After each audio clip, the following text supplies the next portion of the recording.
Bonjour à tous, j'espère que vous allez bien. Pour ceux qui verront cette vidéo en direct ou non, écoutez, on est aux Ulysses et merci encore à Court Dimanche de nous accueillir dans ces locaux magnifiques. On peut les applaudir s'il vous plaît. On va en passer beaucoup des big up aujourd'hui, mais c'est bien normal parce qu'on est reçu dans des très belles circonstances, je peux le dire. Franchement, Giver Rapman mérite aussi ses applaudissements, toujours fidèle à l'Académie du Hip-Hop. L'Académie du Hip-Hop, écoutez, 4 heures qui sont consacrées tout simplement à des jeunes talents de la ville des Ulysses, mais aussi des éléments qui font partie de cette association qui est l'Académie du Hip-Hop, qui transmet aux jeunes la passion et tout simplement des petites clés dans les métiers artistiques, tout simplement pour voir le rap et la culture de la musique urbaine sous un angle différent. Et c'est très important pour ces jeunes-là qui voient aujourd'hui que la musique, à travers ce prisme-là d'artistes qui font des concerts, qui gagnent beaucoup d'argent, mais il y a plein d'autres métiers. Et en parlant de métiers dont on ne parle pas beaucoup, on peut faire un tonnerre d'applaudissements, s'il vous plaît, pour Vincent et Jeb qui sont derrière les caméras aujourd'hui. Et oui, on arrive au dernier jour de cette Radio Académie. Ils ont été là tous les jours pratiquement. Donc franchement, gros big up à eux. C'est des gens de talent, tout comme Giver qu'on vient de mentionner. Énorme merci à quelqu'un sans qui cette journée et les journées précédentes n'auraient pas pu voir le jour. Là, c'est un tonnerre d'applaudissements pour Gros Dash des Halls, s'il vous plaît. Donc voilà, je vous parlais de cette association qui est l'Académie du Hip-Hop que vous êtes en train d'écouter ou de voir sur je ne sais quel support, mais tout est possible aussi grâce à Gros Dash des Halls, donc big up à lui. On lui envoie plein d'amour et on le remercie encore pour cet événement aujourd'hui, comme on l'a dit tout à l'heure, qui se passe aux Ulysses. On va avoir beaucoup d'éléments encore aujourd'hui et surtout des pépites, des talents, des gens de prestige forcément qu'on va retrouver dans quelques instants. Je vais encore faire un petit speech pour continuer ce sommaire, pour vous expliquer plus concrètement comment ça va se passer aujourd'hui. Dans un premier temps, on a la chance de recevoir Ali. Ali qui est tout simplement un artiste qui fait notamment des arts plastiques plus précisément, mais qui s'informe à travers différents médias artistiques tels que la musique, la lecture. C'est vrai que si vous voyez la vidéo, on aura peut-être l'occasion de montrer ces portraits tout simplement, qui sont réalisés majoritairement au BIC, mais ça on y reviendra dans quelques instants. Et donc si vous entendez la radio qu'à travers le son, je vous encourage vivement à aller regarder. Donc Ali, les Bleus, c'est bien ça Ali ? Ça dépend que sur quel support. Voilà, exactement. Bon, on reviendra tout à l'heure par rapport donc à tous les liens où on pourra vous retrouver tout simplement. Donc ça sera dans un premier temps l'interview avec Ali qu'on va retrouver dans un instant. Vous avez entendu sa voix, vous avez vu sa tête là à l'écran à l'instant. Donc ensuite, et oui, ils sont nombreux et ça fait un bon moment qu'ils travaillent déjà leur plume, leur flow, leur gestuelle, accompagnés forcément de grands cadors tels que Giver et j'en passe, Gros Dash. Bien sûr, on peut les applaudir, tous les MC que je présenterai dans un second temps qui sont autour de cette table. Si vous ne connaissez pas encore ces différentes têtes et ces différentes voix, je vous conseille vivement d'aller écouter un truc qui est sorti mais très récemment, pas plus tard qu'il y a 4 jours les amis. Ça se passe directement sur les plateformes de streaming, Deezer, Spotify, Apple Music. Mais là vous n'êtes pas mieux chers amis pour aller écouter la saison 1 de l'Académie du Hip-Hop. Franchement on a des sons, 16 tracks avec tous les jeunes qui représentent leur culture, leurs influences et tout simplement qui montrent qu'ils sont capables de cramer ça à n'importe quel âge.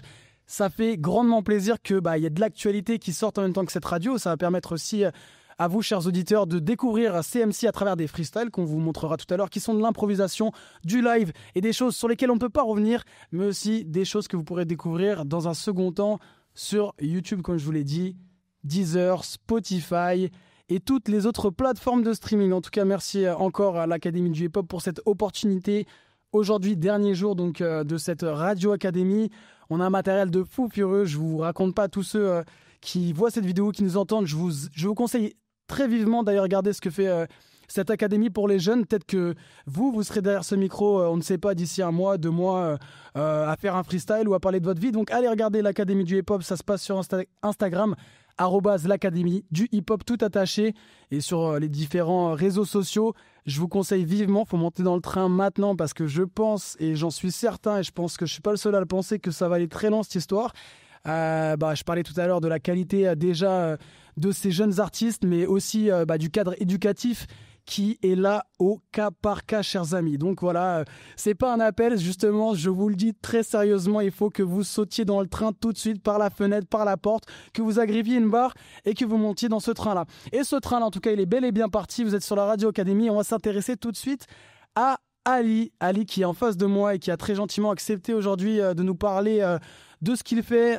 Écoute, moi je suis toujours agréablement surpris d'évoquer de la musique, tout simplement, de la littérature, mais c'est vrai qu'il y a de l'art qu'on évoque moins en général et qui est plus consulté par un public qui est moins touché par cette musique qu'est le rap parce que c'est un public assez jeune. On va parler des arts plastiques et donc ces artistes qui vont utiliser leurs doigts, non pas pour composer des musiques, mais pour dessiner des choses, véhiculer des émotions à travers un crayon, un stylo bic ou tout simplement avec de la peinture. Donc un maximum de bruit s'il vous plaît pour Ali qui nous fait l'honneur de sa présence aujourd'hui.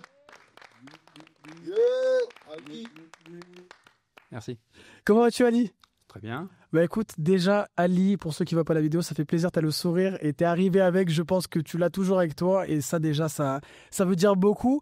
Écoute Ali, déjà on a la chance d'avoir vu directement une de tes œuvres je crois qu'elle se trouve pas très loin d'ici, à 20 mètres, donc on vous conseille de venir même ici pour voir cette œuvre d'Ali si vous êtes aux Ulysses, signé Ali les Bleus. Alors déjà, première question, pourquoi Ali ?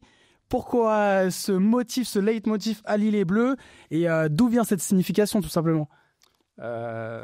L'histoire de Ali les Bleus, en fait, en 2010, je travaillais dans un accueil jeune. Donc, pour ceux qui connaissent Cité Jeune. Et en fait, on échange quelques blagues avec les jeunes et on était en pleine Coupe du Monde et il y a un jeune qui a fait référence aux origines de mes parents, donc algériennes, en disant que chez nous, comme on n'était pas dans la Coupe du Monde, eh ben, on était obligé de supporter la France et que du coup, en fait, on disait « Ah, l'île est bleue, ah, l'île est bleue ». Et donc, en fait, j'ai trouvé ça très bien. Et en fait, j'ai gardé ce nom pour aussi cette double culture. Bah écoute, je suis ravi de le réapprendre parce que c'est vrai que ça me tenait à cœur que les gens connaissent au moins cette influence de tes parents tout simplement. Je reviendrai un peu après sur le cadre dans lequel tu as vécu et ce qui t'a donné envie de faire ça. Mais j'ai une première question et je pense que ça peut intéresser nos auditeurs ou les personnes qui vont regarder cette vidéo. Est-ce que c'est évocateur ce Ali les Bleus ou est-ce qu'il y a des gens de cette culture-là, la culture d'Afrique du Nord ou en général des personnes qui peuvent avoir cet accent-là pendant des matchs, qui se reconnaissent directement à travers le blaze ou c'est moins intuitif que ça et donc cette explication devient plus nécessaire de temps en temps ? Non, dans l'ensemble, ça passe très bien. Il y a même, pour le dire, il y avait une marque, je crois en 2014 ou 2016, qui avait sorti des t-shirts Ali les Bleus. Donc voilà, voilà. Donc et c'était pas forcément des gens d'Afrique du Nord. D'accord. Et c'est en quelle année, c'est à peu près Je crois que, alors je sais plus c'était quelle marque, mais ça devait être en 2007. Ils vous ont volé le concept. On va les attaquer. Il y a pas de souci. Il n'était pas protégé. En fait, au contraire, je pense que c'est plutôt universel.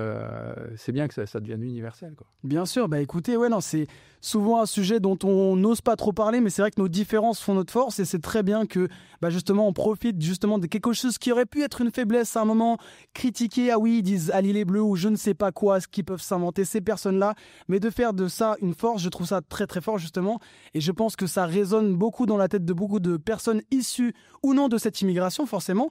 Et en parlant de ça justement, j'aimerais évoquer un peu le cadre familial, comment ça a été perçu à la fois par vos parents, est-ce que eux déjà avaient un peu d'expérience dans les arts plastiques, est-ce qu'ils vous l'ont transmis ou c'est quelque chose qui est venu de manière totalement autonome et par curiosité? Bonne question. En fait, quand tu poses la question, en fait, je viens de m'apercevoir que je crois que chez moi, je suis le seul à dessiner. Du moins, d'un point de vue artistique, avec des productions régulières et qui ont monté en qualité depuis que je suis tout petit jusqu'à aujourd'hui, quoi.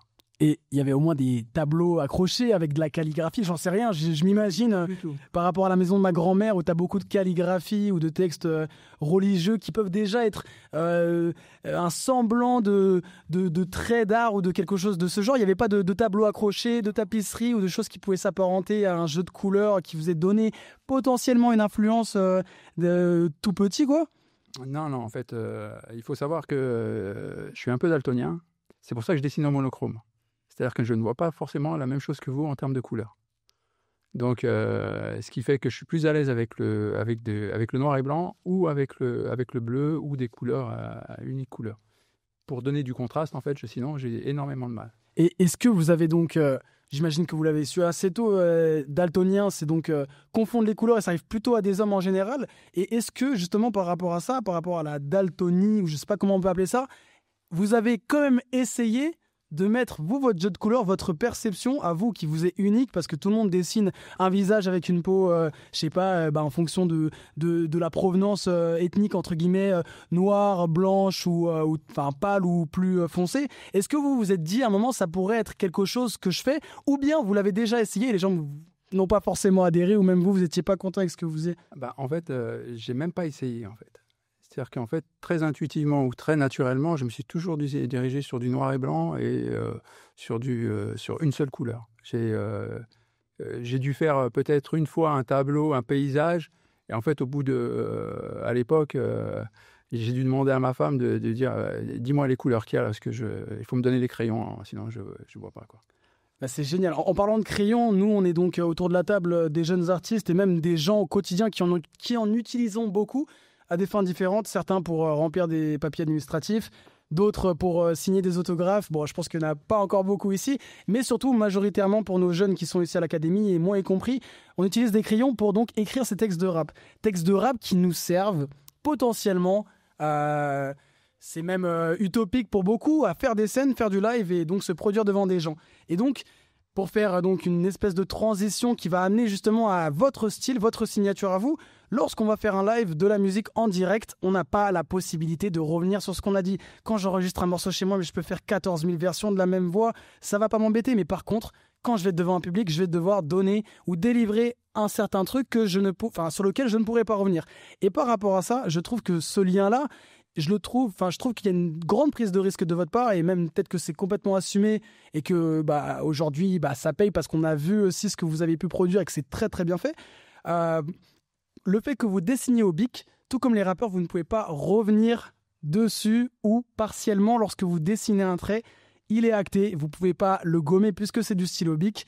Est-ce que justement, par rapport à cette méthode, on va dire, de dessin, vous trouvez un intérêt plus fort que lorsque vous dessinez au crayon papier, où là vous vous dites chaque trait a moins d'importance qu'au stylo bic parce que je peux potentiellement l'effacer.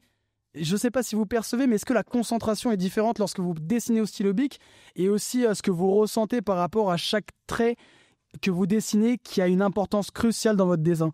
Alors, plusieurs choses. La manière dont je dessine, en fait, elle est aussi, c'est pas que du stylo bleu. En fait, je gribouille. C'est-à-dire que, en fait, mes traits sont vraiment très aléatoires, très intuitifs. Ça va dans tous les sens. Il faut aller regarder. Du coup, en fait, je suis déjà dans une erreur. Du coup, parce que quand on gribouille, c'est pas un dessin à la base. Même chose, je ne respecte pas les traits. Donc, toute la technique, et c'est pas là où ce que j'aime le plus, c'est pas de parler de la technique, c'est en fait ce que ça procure. En fait, chaque dessin est singulier. Je peux faire 4 fois le même portrait, j'aurai jamais le même portrait. Parce que je ne sais pas où je mets les coups de stylo bille. Donc, en fait, sur chaque œuvre que je fais, elle est complètement singulière. Je ne peux pas la reproduire. Je suis incapable de reproduire la même. Exactement, puisqu'il faut regarder, c'est vraiment gribouillé, quoi. C'est très aléatoire. Donc, aujourd'hui, moi, je vends quelques œuvres, et voilà. La seule manière, c'est de passer par l'impression. Ouais, j'imagine. Voilà. Est-ce que vous, je ne sais pas si on peut dire écraser en boule vos feuilles de papier beaucoup, ou c'est quelque chose, dès que vous mettez le crayon sur la feuille de papier, vous aviez une idée concrète de ce que vous vouliez faire, et le moment où vous posez le crayon, c'est pour finir un dessin et ne pas avoir à jeter une feuille de papier?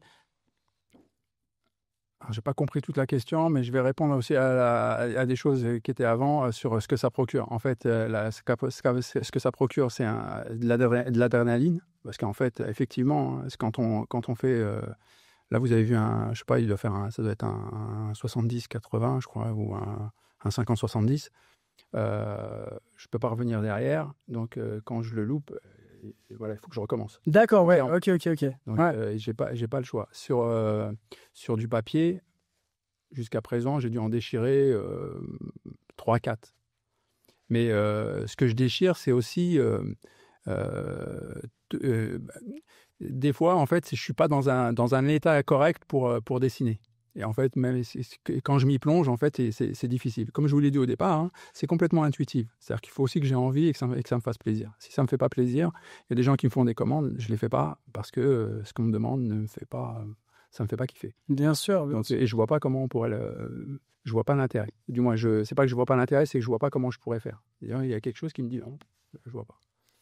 Donc, Mais écoute, je trouve que cette réponse, elle est vraiment, vraiment cool parce que ça laisse, en tout cas, imaginer ce que peut être ton travail pour ceux qui nous écoutent et ceux aussi qui voient la vidéo. Et avant de retrouver du coup ces jeunes-là de l'académie qui auront forcément des questions à te poser, ainsi que Anna, Leka et Guyver, et pourquoi pas l'équipe technique qui tranquillement nous regarde, j'avais une dernière question à te poser justement par rapport à ces méthodes que tu développes pour arriver à mettre, voilà, c'est ça, ta patte, ta signature sur des tableaux. C'est vrai qu'on parle pas assez de cet aspect-là et je pense que c'est important de l'évoquer.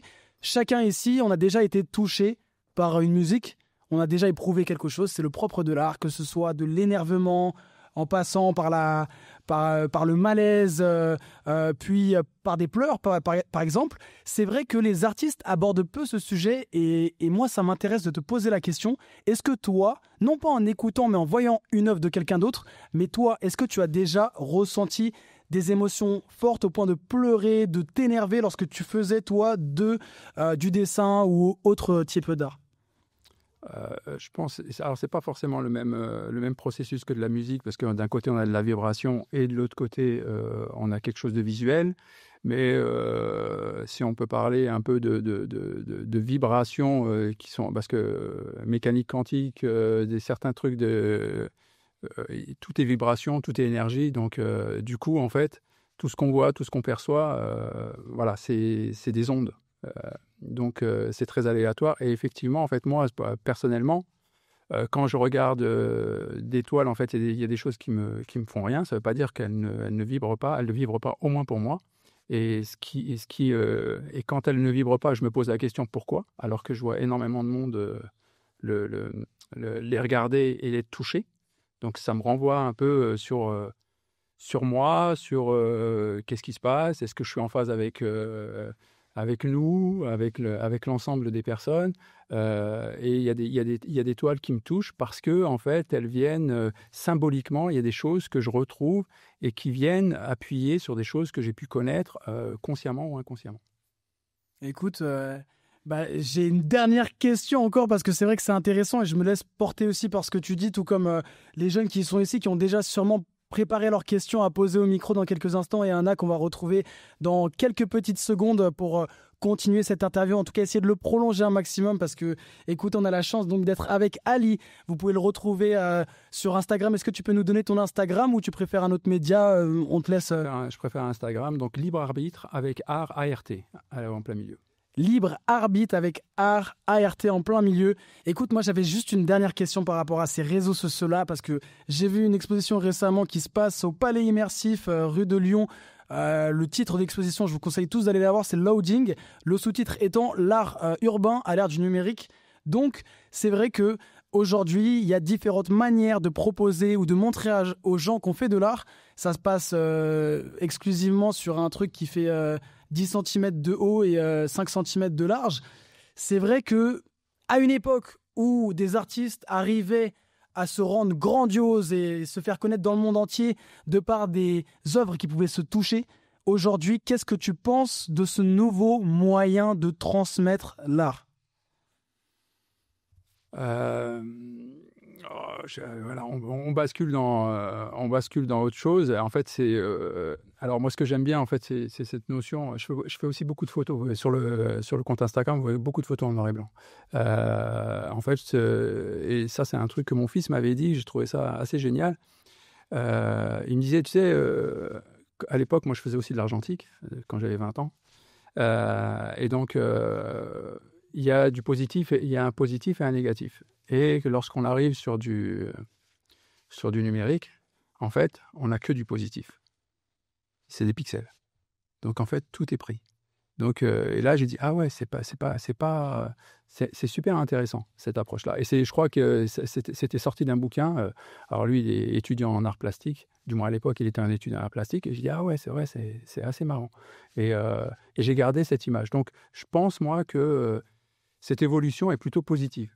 Et en fait, elle permet aussi à tout à chacun de créer, de faire avancer le monde, parce qu'en fait, l'art, pour moi, c'est quelque chose qui fait avancer le monde.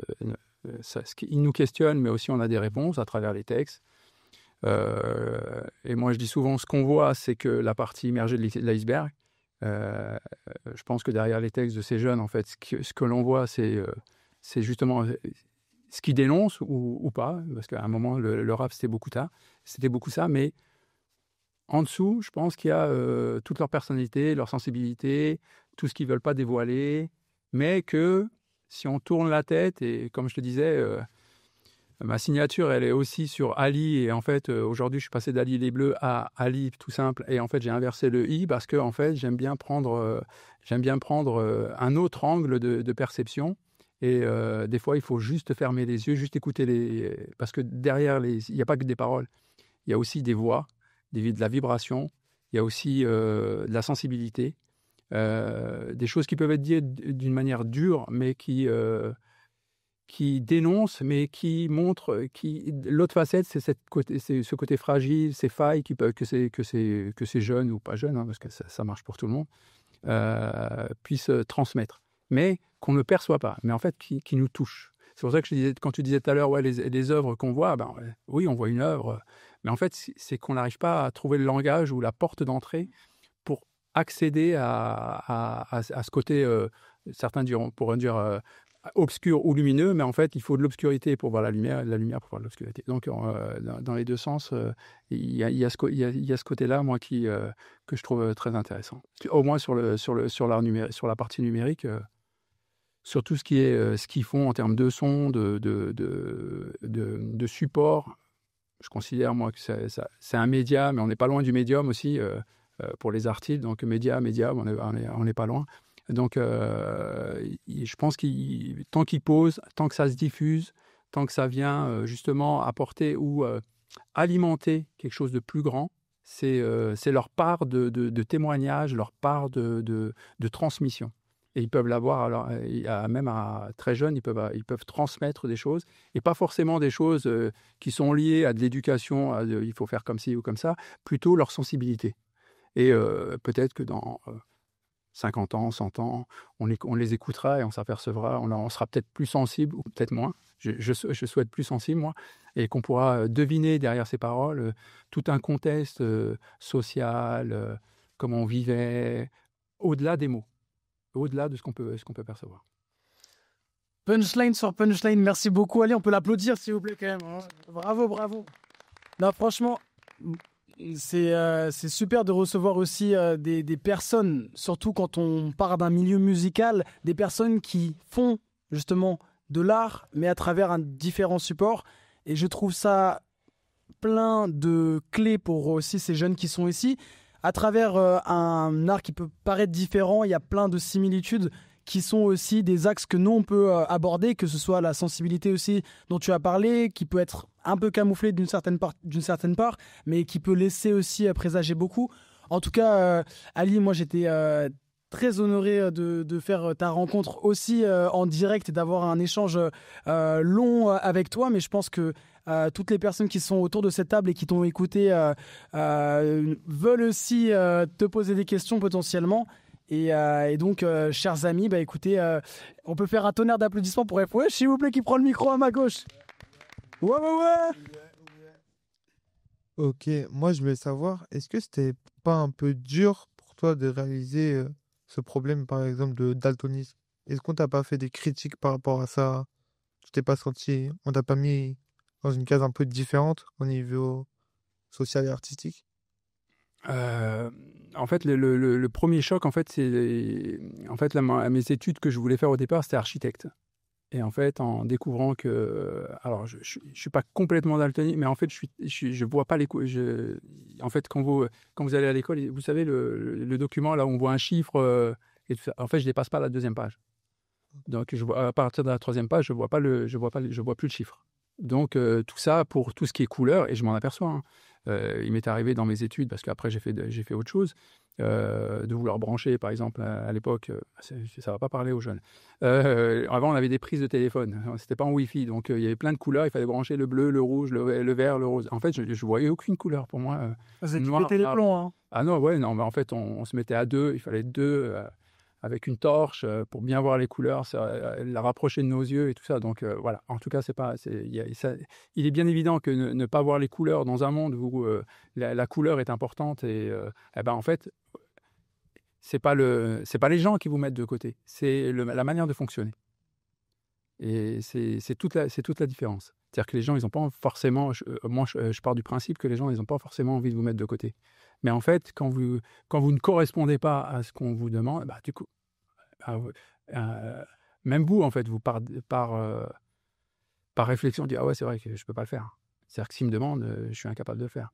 Donc le monde n'est pas compatible. Le monde n'est pas compatible pour tout le monde, du moins le monde qu'on nous présente. Mais il y a une force, c'est qu'on peut, moi je me suis aperçu, on le voit avec le bleu, on peut rendre le monde compatible. En fait, c'est moi qui décide de mon monde. Et j'invite les gens à venir.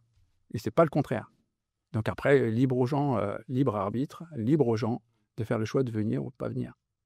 Et en fait, je leur donne le choix. Ce qu'on n'a pas forcément le choix en termes de libre arbitre lorsqu'on est dans une société où en fait, les choses sont comme ça et vous devez rentrer dedans. Mais on le voit pas. Mais en fait, on a une troisième voie. Souvent, c'est pas bien ou c'est bien. Là, on a une troisième voie, c'est d'inventer son propre monde.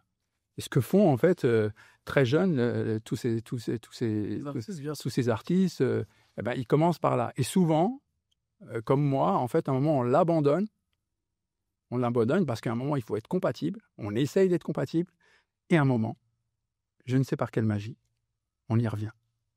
Et tout d'un coup, on crée son propre monde et on se dit, voilà, j'ai ma bulle, j'ai mon espace, libre aux gens de venir ou pas. Les yeux dans les bleus, merci Fouache pour ta question, Ali. Si tu en as une deuxième, n'hésite vraiment pas. J'ai trouvé ça super pertinent et merci pour ton expertise aussi, Ali, dans ta réponse. On a d'autres personnes autour de la table. Guyver, qui est forcément là, toujours. Ouais, moi c'est particulier parce qu'Ali, je le connais depuis plus de 25 ans maintenant, c'est ça? Au moins, hein. Je crois plus que ça même. Ah ouais, hein. Ça fait, ouais, et franchement, j'apprends aujourd'hui, hein, à l'heure même que t'es un peu daltonien, et ça se voit pas. Donc moi, ce que j'ai envie de souligner, c'est que ce que certaines personnes ou certains concepts peuvent trouver comme handicapants, on peut en faire une force, en fait. Et je pense que c'est une leçon vraiment à retenir et à apprendre, surtout pour les jeunes qui sont souvent en difficulté, qui se sentent incompris. Et ce qui peut être un handicap, pour certains, peut devenir une force. Moi, j'ai toujours été subjugué par tes dessins, par tes photos, par ton inventivité aussi, parce que je me rappelle que tu avais fait la maroquinerie aussi. T'es allé dans la maroquinerie, tu avais inventé à l'heure où les iPads commençaient à fleurir dans les mains de chacun. Tu avais inventé une sacoche un peu holster comme les cow-boys et tout. Et donc, tu as toujours été inventif. Et du coup, jamais à l'idée, moi, ça me serait venu de me dire, ah ouais, il doit être daltonien, vu comment il assemble, je sais pas quoi. Donc, moi, je trouve ça chambé. C'est juste un truc que je voulais souligner, c'est que vraiment, je trouve ça chambé de transformer une particularité, même pas un handicap, du coup, ça devient une particularité en une force. Donc, toi, ta force, c'est devenu une monochrome. Et moi, je trouve ça incroyable. Donc, merci. Merci. Mais je vais remettre, il y a des choses que je vais remettre à leur place aussi. En fait, cette pochette, en fait, je lui ai donné une marque, en fait. Et en fait, la marque que je lui ai donnée, en fait, c'est Dégaine. De Dégaine ton style. Donc, parce qu'un jour, Bobby, on travaillait ensemble et il m'a parlé de Dégaine ton style. Et en fait, moi, j'avais dans ma tête, il y avait je me disais que ce serait intéressant. Je voyais à l'époque des écoliers aller à l'école avec des iPads et de les porter plutôt que sur le dos pour des questions de poids, en fait, de les porter sur la cuisse. Et même chose, en fait, même chose. Et aujourd'hui, ça existe, on le voit très bien. Moi, je l'avais fait pour des vélos, à un moment, Fixie dans les années 2009. Et en fait, aujourd'hui, on le voit, vous le verrez très bien. Il y a des motards qui le portent. Je me suis juste trompé de cible. En fait, j'aurais dû le faire pour des motards plutôt que pour des vélos. Et en fait, aujourd'hui, Dégaine continue parce qu'en fait, Dégaine, en fait, c'est aussi une marque c'est toujours une marque de maroquinerie, puisque je continue à faire des pochettes. Je suis toujours propriétaire d'un brevet sur une attache innovante qui a reçu le 3e prix au concours Lépine en 2013. Et en fait, on peut attacher, grâce à cette boucle, à ce boucleton, puisqu'en fait, il a le nom de boucleton, l'association d'une boucle et d'un bouton. Et en fait, ça s'attache sur une ceinture sans dégrafer la ceinture. Une manière simple et efficace. Et donc, il y a ça. Donc, ça, c'était pour le clin d'œil aux Ulysses et à ce magnifique événement qui était Dégaine ton style. Et donc, voilà. Ça montre aussi, en fait, comme je vous dis, en fait, le monde, il a besoin de... Et moi, je prends ma part, chacun de notre singularité pour qu'on invente le monde qui nous convient. Avec ce qui nous apporte. Le monde, la vie nous apporte des choses et nous, on peut interagir avec en faisant de l'innovation, en dessinant d'une manière un peu différente. Et il ne faut pas se brider et malgré, comme tu disais, le côté daltonien parce que j'ai redoublé 4 fois. J'ai été jusqu'au bac, j'avais 21 ans quand j'ai quitté le lycée. Donc j'ai pris mon temps, c'était pas mon rythme, j'ai aimé mes années lycée, j'ai passé 5 ans au lycée de l'Essorio, c'était génial, j'avais une voiture, et les gens qui passaient le bac avec moi avaient 17 ans, c'était génial. Donc, mais à un moment ils m'ont demandé est-ce que je voulais pas, et en plus c'était sympa parce qu'à l'époque ils me demandaient si Ali, c'est ce que tu veux, si tu n'as pas le bac, tu l'as pas passé de loin, ça serait bien que tu recommences et tout ça. J'étais ça va être chaud quoi, parce que là à 22 ans, j'ai l'impression que bientôt mes enfants ils vont passer le bac avec moi, donc c'est compliqué. Donc je suis parti à ce moment-là. Et en fait, après, c'était voilà, c'est l'aventure. C'est aussi ce que je disais un peu tout à l'heure sur le dessin ou quoi que ce soit. C'est la même chose pour la vie, en fait. C'est-à-dire qu'à un moment, prenez des décisions, les vôtres, ce qui vous anime, ce qui vous remplit, ce qui vous met en joie, et allez-y. Si c'est le rap, commencez par le rap. Après, vous verrez où ça vous amène. Tout à fait. Bah oui, il n'y a pas que ça. C'est important de le souligner aussi parce que des fois, c'est bien de choisir un cheval de course, mais si tu vois que ton cheval, soit tu t'en lasses ou qu'il va pas assez vite pour toi, c'est bien aussi de tester d'autres choses. Et c'est très rare aujourd'hui, malheureusement. Après, avec cette nouvelle génération qui arrive, tu as de plus en plus d'artistes qui se mettent à la fois à composer, à écrire, à dessiner. Je trouve ça juste beau. Ou bien des artistes qui se mettent en collectif pour apporter une nouvelle vague. On pense notamment à la Wallonne, Cossé, Lafèvre qui ont réussi à mettre un portrait peint, une peinture en cover d'un album. Et ce collectif-là, écoute, il n'a rien à envier aussi à beaucoup d'autres rappeurs parce qu'ils ont vraiment une authenticité. Alors, on me dit aussi dans l'oreille gauche que on a mal entendu ton Instagram. Donc, si tu aurais l'aimabilité de le répéter... Libre arbitre, tout attaché. Ouais. Et en fait, au milieu, il y a art et c'est A-R-T. Il y a juste un T en plus. D'accord, ok. Écoute, on me dit aussi dans l'oreille gauche que je n'ai pas d'oreille gauche, mais ça c'est un autre sujet. En attendant, s'il y a d'autres jeunes qui ont envie de prendre la parole et de poser des questions à Ali, je vais y arriver. En attendant que nos chers auditeurs et auditrices regardent aussi en direct sur leur téléphone le compte Instagram. On peut faire un tonnerre de bruit quand même pour Anna qui saisit le micro. Moi j'ai une petite question pour rebondir sur ce que tu disais juste avant sur les 5 ans au lycée. Et je me disais, vu qu'ils sont à un âge lycée aussi, dans quel état d'esprit t'étais comment tu visualisais ta vie d'après tu disais que tu voulais faire des études d'architecture, finalement tu as fait autre chose. Est-ce que tu avais une idée une vision assez longue durée ou est-ce que tu avais l'impression que tu n'étais pas adapté du fait de prendre ton temps, comme tu dis, et donc d'avoir redoublé 4 fois ou on te fait comprendre que, je sais pas, tu n'es pas un bon élève et donc tu sais pas trop ce que tu vas devenir. C'était quoi ton état d'esprit? Moi, j'ai envie de dire aujourd'hui avec je pense qu'à l'époque, c'était, je me laissais bercer par la vie. Je me prenais pas la tête en fait. Je me posais pas la question. L'âge, c'est vrai que j'ai vu mes 2 sœurs qui étaient derrière moi, passer leur bac avant moi, être à la fac avant moi, mais ça m'a pas forcément posé de grands problèmes.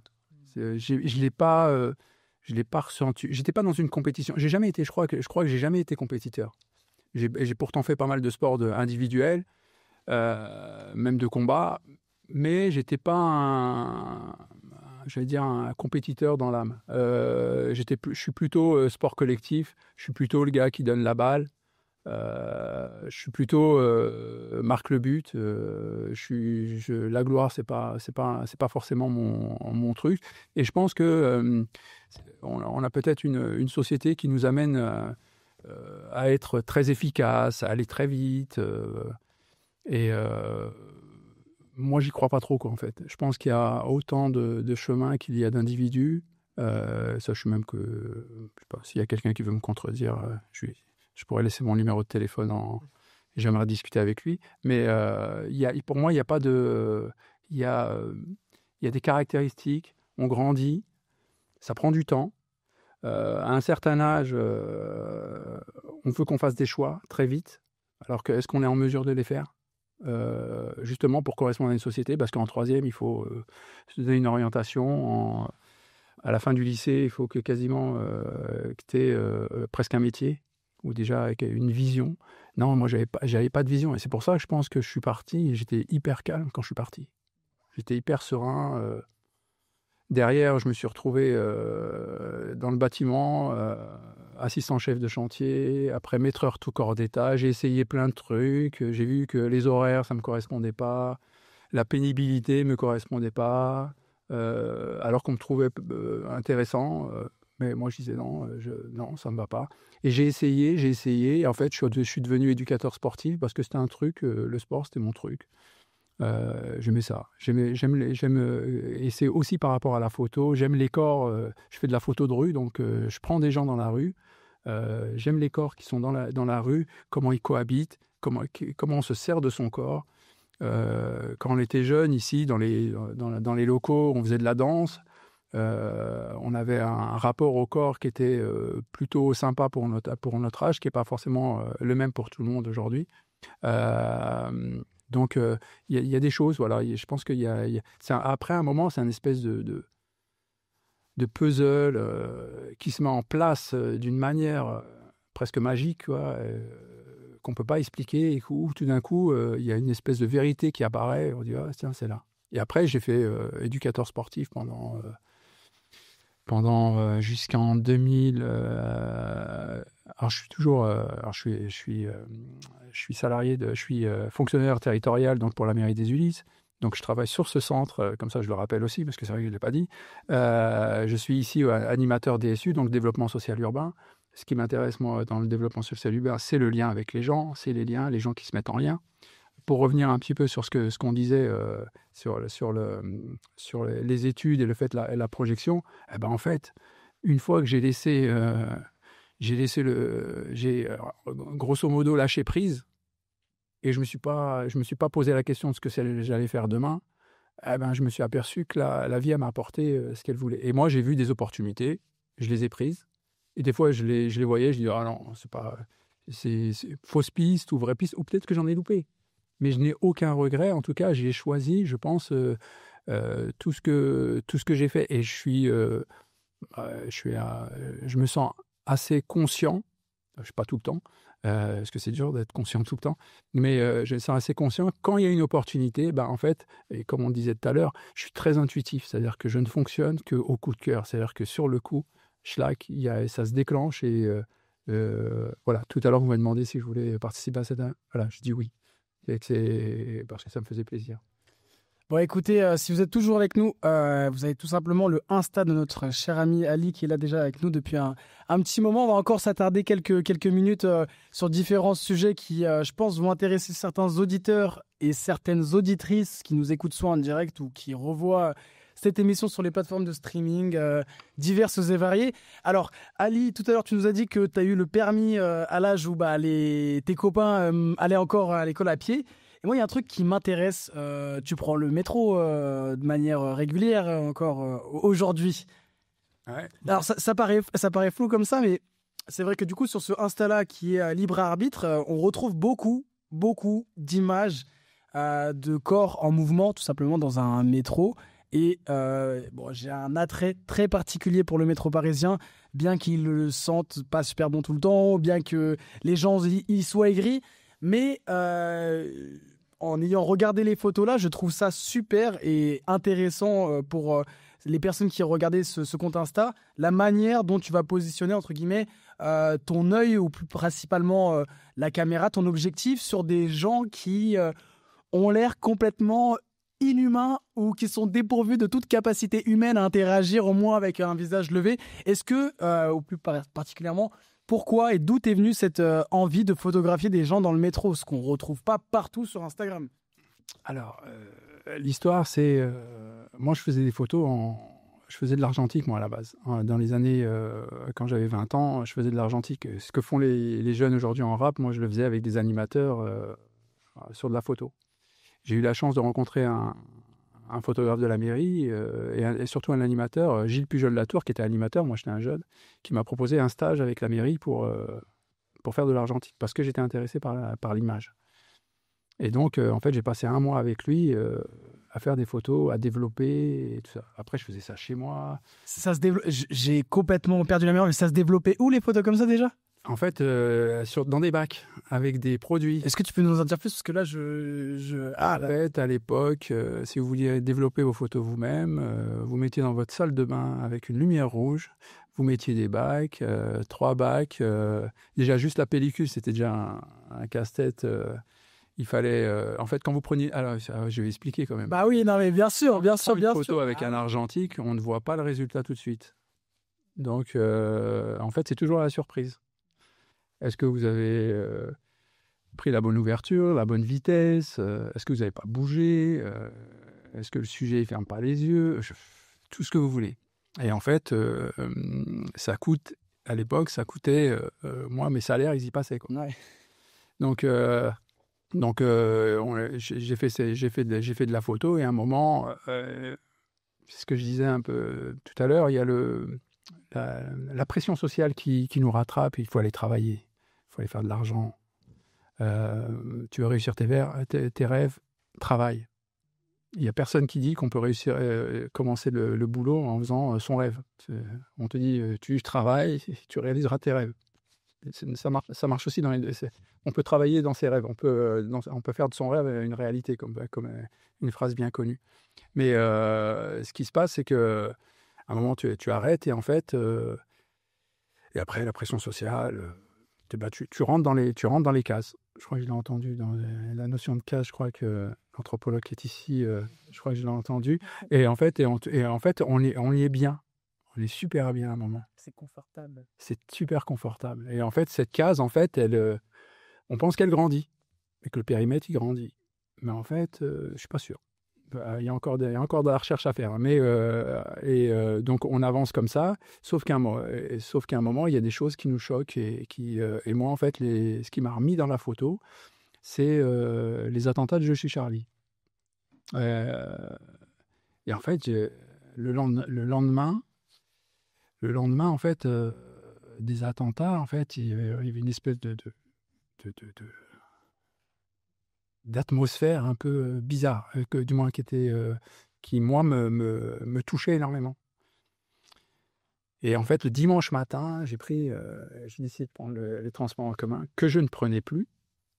Parce qu'il faut savoir que dans les années 90, quand on avait 20 ans et qu'on prenait les transports en commun, c'est pas les transports en commun d'aujourd'hui. Les transports en commun pacifistes. Ouais, je dirais que c'était plutôt chaud bouillant de traverser toute la ligne B à des heures pas possibles, avec des systèmes, voilà, en termes de sécurité, c'est pas les nombreuses caméras qu'on a aujourd'hui. Les bandes des unes et des autres, les villes des unes et des autres, c'était assez rock'n'roll. Ouais, de toute façon, comme plus personne se regarde dans le métro, c'est compliqué de s'embrouiller pour un regard. Non, aujourd'hui, voilà, pour arriver. Ah oui. Donc, je suis Charlie, les photos, et donc en fait, j'ai commencé à prendre intuitivement comme ça les gens dans les trucs. Et comme j'étais dans les RER, j'ai commencé. Et encore aujourd'hui, c'est quelque chose qui est un peu un plaisir coupable lorsque vous baladez dans les transports en commun de prendre des photos de gens comme ça, sans les prévenir forcément et de garder ces moments-là. En fait, moi, je ne tire aucun bénéfice des photos où on voit la tête des gens et tout ça pour des questions de droit à l'image. Bien sûr. Je ne tire aucun bénéfice de ça. Mais en fait, mon compte Instagram, comme d'autres, je suis pas le seul à le faire, contribue, comme je disais tout à l'heure, à laisser une trace d'un individu anonyme. Comme il y a beaucoup de photographes comme moi, je ne suis pas le seul, et en fait de laisser une trace pour l'histoire, pour après, de ce qui s'est passé, et pas forcément qu'une trace de gens qui sont photographes professionnels et payés pour faire ça, ou qui en tirent voilà. Donc pour moi c'est aussi un espace public. Alors je sais. Mais en tout cas, je ne tire pas de bénéfices, je ne les vends pas, celles où il y a des têtes de gens ou quoi que ce soit. Par contre, je crois qu'on peut, d'un point de vue droit à l'image, si un jour me vient une belle idée de faire de ces photos quelque chose je sais pas, un bouquin ou un truc, je le ferai peut-être. Mais ça se passera d'une manière intuitive. Il y a l'élan qui viendra en même temps que l'idée. Et bien, si vous êtes les premiers à acheter ce book qui sortirait peut-être, on ne le sait pas. Écoutez, si vous harcelez de messages sur Libre Arbitre, c'est bien ça. Peut-être que cette simple idée deviendra réalité grâce à vous, chers auditeurs et chères auditrices. Vous contribuez aussi à ce que écoutez, cette académie prospère et qu'aussi ces intervenants puissent aussi prospérer, même si vous êtes déjà, je pense, très bien en place et que Ali, on n'a rien à vous envier. J'aurais une dernière question à vous poser, juste après FOH qui s'empare du micro directement. Déjà d'abord, je voulais souligner un truc, c'est que vous avez une très belle diction. Vraiment, votre manière de parler, ça met les gens très à l'aise et ça donne envie d'écouter. Du coup, j'ai écouté votre parcours et je le trouve vraiment très intense et encourageant. Mais vu la grandeur de votre parcours, je voulais vous demander, est-ce que ça n'a pas été dur un moment pour vous? Par exemple, j'ai été très attiré par le fait du lycée, d'avoir quitté le lycée très tard. Est-ce que ça vous a pas fait un petit coup au moral ou est-ce que vous l'avez bien vécu? Non, je l'ai bien vécu, je l'ai bien vécu, et je pense que c'était une décision qui m'appartenait. C'est-à-dire qu'elle n'appartenait pas à mes parents, elle n'appartenait pas aux profs, elle était à moi. C'est-à-dire que je suis sorti comme je vous l'ai dit tout à l'heure, la CPE qui m'avait proposé de refaire une année, quoi, en me disant il n'y a pas de problème, 22, on peut y aller. Parce que grosso modo, j'étais à 21 ans, on n'est plus comme j'ai pu être un peu insolent quand j'étais plus jeune ou quoi que ce soit. J'étais plutôt posé et tout ça, donc j'ai dit non, ça va aller, merci, et en fait, voilà. Et donc non, c'était ma décision. Et j'ai eu l'impression qu'elle n'était, parce que je suis sorti, je n'avais rien. Le plus gros diplôme que j'ai aujourd'hui, c'est un CAP. Ça va. D'être maîtreur en charpente de bois. Mais c'est déjà ça. Donc en fait, voilà. Mais en fait, quand j'ai fait ce diplôme, j'avais 21 ans, j'étais dans le bâtiment et j'ai voulu passer un diplôme. Et bien comme quoi, même avec juste un CAP, on peut garder le cap et franchement, bravo. Ali, moi j'avais une dernière question, on approche de la fin de cette émission. On aurait aimé vous garder encore jusqu'à ce que le soleil se couche et pouvoir profiter de votre expérience. Mais ça fait aussi écho à la question de Faux, tout simplement. Sur votre expérience, il a évoqué forcément des moments qui pouvaient être un peu plus douloureux, notamment, vous parliez de parcours et de certaines normes dont on a besoin en France pour être considéré comme quelqu'un qui peut potentiellement mener sa barque en toute autonomie. Mais moi, justement, j'ai une question. Au sujet un peu de cette de l'intense parcours que vous avez vécu, mais plutôt sur un point positif. Je comptais vous faire tout à l'heure vraiment l'espèce de question-réponse, oui-non, mais je finirai juste par une dernière question avant de retrouver, excusez-moi, l'AG. Je finirai par cette question qui est très simple. Quel est le moment qui vous a fait le plus kiffer en tant qu'artiste? Oh putain. Ah ouais, non, mais celle-là est chiante, hein. Ouais, moi, Et pas le droit à la réponse, oui, tous les moments, c'est mes bébés. à la fin de l'émission, là. Ah bah oui, attention. Le truc qui m'a fait... Ah bah oui, il y a forcément quelque chose. Ou peut-être pas... Ça doit venir de manière assez intuitive, même si vous dites dans 3 minutes, mince, j'aurais dû dire ça. La première chose qui vous a fait... Soit parce que vous recherchiez une certaine notoriété à travers, je sais pas, un média que vous avez pu rencontrer, ou bien une exposition dans un cadre que vous aviez toujours apprécié, ou tout simplement le merci de quelqu'un qui vous a regardé dans les yeux en vous disant « J'ai apprécié votre œuvre, ça m'a fait beaucoup de choses à l'intérieur. » Est-ce qu'il, vous devez en garder qu'un? Est-ce qu'il y en a un dont vous pouvez nous parler? Alors, un moment où un... Ah oui, attention, pas 2, pas 3, un seul. En fait, je pense que mon parcours au service jeunesse avec tous ces jeunes, en fait, j'ai eu l'impression, et aujourd'hui aussi ça m'habite, ça fait partie de moi, que j'ai participé à chacune de ces existences, indirectement. J'ouvrais un accueil à MPT des Amont de 16h jusqu'à... dans les moments 20h, après les foot en salle, toutes ces vies là qui bougeaient, tous ces gamins, en fait, je pense que c'est ça que je garderai. J'ai l'impression qu'ils font partie de moi. Gros message d'amour, on peut applaudir ça quand même, avant de retrouver la dernière question de notre ami là. Eh oui, Ali qui veille sur nos jeunes. Écoutez, on est nombreux à cette table et on terminera donc cette émission, ou plutôt, excusez-moi, cette chronique concernant donc cette interview d'Ali avec ta question là. Moi, j'avais une petite question. C'est qu'est-ce qui t'a ramené à faire des photos comme ça? C'est un peu ce que je t'ai dit un petit peu. C'est un moment qui était fort, parce qu'il faut savoir aussi que comme je disais pour finir un peu ce que je disais, en fait, quand on est passé quand on avait 20 ans, entre 20 ans et 25 ans, et même entre 16 ans et 25 ans dans les transports en commun, RERB, métro, en fait, il y avait quand même un moment, je me suis aperçu que j'avais une espèce d'angoisse du métro, de phobie presque. En fait, pour me faire prendre le métro, je préférais prendre la voiture, choses comme ça. Et en fait, ça m'a permis de dépasser. Il y a quelque chose qui, à ce moment-là, le fait que limite on nous disait que on pouvait plus aller où on voulait, ce moment était terrible, et j'ai l'impression qu'on nous enlevait de la liberté, et moi je voulais et c'était ce qui m'angoissait le plus. Et en fait, je sais pas, intuitivement, je me suis retrouvé dans l'endroit que je n'aimais pas, et à faire quelque chose que j'aurais jamais pensé prendre des gens dans la rue. Et au fur et à mesure, j'ai pris, et en fait, j'ai dépassé toute cette angoisse, toutes ces peurs, pour être en mesure de juste en appuyant sur mon téléphone ou sur mon appareil photo, en fait, capter des moments, et des moments de réelle fraternité, de vraiment que justement ce que je disais, c'est que ce qu'on perçoit sur les photos, c'est pas il faut prendre l'ensemble des photos. Il faut pas s'arrêter sur une photo, parce que vous verrez qu'une photo. Mais et ce qui m'a permis, en fait, parce que, alors, une autre anecdote comme ça, le 13 novembre 2015, j'étais au Stade de France.